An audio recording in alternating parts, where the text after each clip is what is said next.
আসসালামু আলাইকুম। আজকে হচ্ছে আপনাদের সাথে কাঁঠালের ইচের রান্নার সহজ একটা রেসিপি শেয়ার করব। এটা এত বেশি মজা যে একবার খাবেন সে কিন্তু বারবার খেতে চাইবেন। এটা হচ্ছে এই যে কাঁচা কাঁঠাল, এটা কিন্তু এখনও বিচিগুলো ভালো মতো পুক্ত হয় নাই, মানে শক্ত হয় নাই। তো এতদিন তো আপনারা ইচের রান্না করে খাইছেন, কিন্তু অনেকে আমার দেখা মতে বা জানা মতে ইচেরটা কাটতেই পারে না।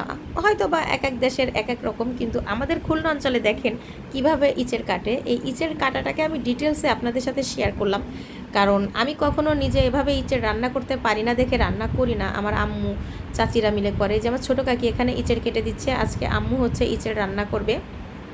তো এই যে ইচের সবাই দেখেন কিভাবে কাটে, আর আমাদের বাড়ি কিভাবে কাটতেছে। এই যে ইচেরের ভিতরে যে মানে কাঁঠালের কোষগুলোকে সুন্দর করে কেটে নিবে, বিচিটাকেও সুন্দর করে খোসা বেছে নিবে।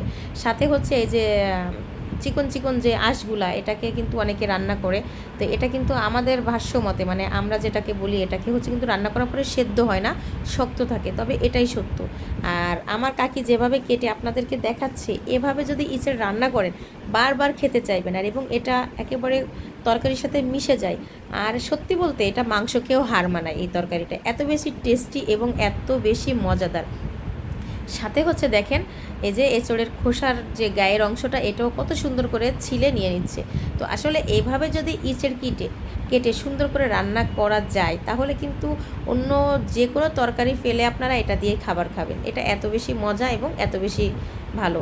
তারপরে এঁচেড়টাকে ধুয়ে হচ্ছে এখানে লবণ দিয়ে সেদ্ধ বসানো হয়েছে। এই যে পানিতে সেদ্ধ বসানো হয়েছে, একটা বলক দিয়েই নামিয়ে নেওয়া হবে। সেদ্ধ করার কারণ হচ্ছে এটার কষটা চলে যাবে। আর এঁচড় আজকে চিংড়ি মাছ দিয়ে রান্না করা হবে। তো এই যে আম্মু হচ্ছে এখানে তরকারিটা বসাই দিছিল। আমি আসলে, আমাকে অনেক ডাকছে, আমি ছিলাম না। তো এখানে হচ্ছে আদা বাটা, রসুন বাটা, শুকনা মরিচ বাটা, জিরে বাটা, লবণ এবং হলুদ, পরিমাণ মতো সয়াবিন তেল এবং পেঁয়াজ কুচি, প্রত্যেকটা উপকরণ এখানে দেওয়া হয়েছে। আমরা যেমন হচ্ছে মাংস রান্না করি।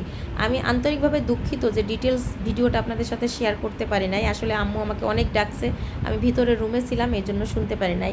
আর এখানে হচ্ছে এখন ভালো মতো কষিয়ে তারপরে হচ্ছে আবারও ঝোলের পানি দিয়ে দেওয়া হচ্ছে। মানে এটা যেহেতু একটু সেদ্ধ করা, তো কষিয়ে নিলে হয়েছে, আর পানি দেওয়া লাগে নাই। আর আমার আম্মুর হাতের এই ইঁচড় রান্না এত এত বেশি মজা এবং সুস্বাদু বলে বোঝানো যাবে না। আমার আম্মু যদি কাউকে ইঁচড় রান্না করে খাওয়ায়, তো সব তরকারি ফেলে আপনারা ইঁচড় দিয়েই ভাত খাবেন। সেদিনকেরা কিন্তু হাঁড়িতে ভাত বেশি রান্না করা লাগবে, এত বেশি মজা ছিল।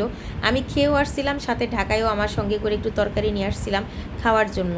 এত বেশি মজা হয়। আর আমি এই যে কাঁঠালের সিজন আসলে আমার আম্মুর কাছে একটাই চাওয়া থাকে যে মা, কবে আমাকে ইঁচড় রান্না করে খাওয়াবা, তাও মাটির চুলায়। আমি কিন্তু কাঁচা ইঁচড় চাইলে নিয়ে আসতে পারি, আমি কখনো আনি না, কারণ ওইখানে গ্রামের যে রান্নাটা বা গ্রামে যেভাবে কাটা হয়, মা চাচিরা মিলে কাঁঠালটাকে বেছে দেয়, এভাবে কিন্তু ঢাকায় আসলে সম্ভব না। এই জন্য আমি আনিও না, করিও না। আর অন্যরা যেভাবে রান্না করে সেভাবে আমার কখনোই মজা লাগবে না, এই জন্য আমি খাই না। তো এই যে আমার আর সহ্য হচ্ছিল না, এই জন্য আমি সাথে সাথে হচ্ছে নিয়ে বসে গেলাম ভাত খাওয়ার জন্য। দেখেন কত সুন্দর গলে গেছে, একদম প্রত্যেকটা জিনিস একদম মিশে গেছে। দেখেন মানে চাপ দেওয়ার আগেই গলে যাচ্ছে, এত সুন্দর এবং এত সুস্বাদু। এখন তো ভয়েস দিতে যেয়ে মনে হচ্ছে আবারও যদি একবার খেতে পারতাম, কিন্তু আসলে সেটা তো এখন আর সম্ভব না, কারণ গ্রাম থেকে যেহেতু চলে আসছি। আর আমার আম্মু যেভাবে মাটির চুলায় রান্না করে, সেটা তো আর আমি পারবো না। তাই আজকে আমার আম্মুর হাতের কাঁঠালের ইঁচের রান্নার রেসিপিটা শেয়ার করে দিলাম। যদি ভালো লেগে থাকে, আর আমার ভিডিওটা যারা যারা দেখবেন, অবশ্যই এই রেসিপিটা ট্রাই করতে পারেন। রেসিপিটা ট্রাই করে আমাকে জানাতে পারেন।